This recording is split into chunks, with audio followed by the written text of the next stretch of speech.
به درودی دل خود گرم کنیم و چه زیباست کنار یاران. شعر کوچه بنبست، سروده فریدون مشیری.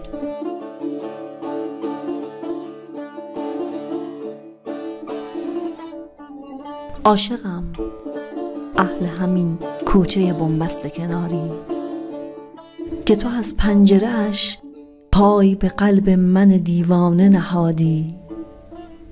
تو کجا؟ کوچه کجا؟ پنجره باز کجا؟ من کجا؟ عشق کجا؟ طاقت آغاز کجا؟ تو به لبخند و نگاهی، من دل داده به آهی. بنشستیم تو در قلب و من خسته به چاهی. گناه از کیست؟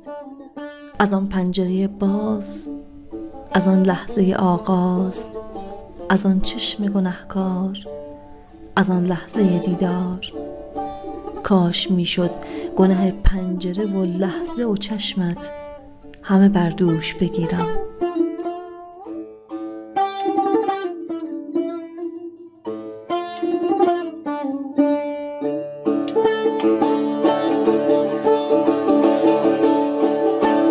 کاش میشد گناه پنجره و لحظه و چشمت همه بر دوش بگیرم.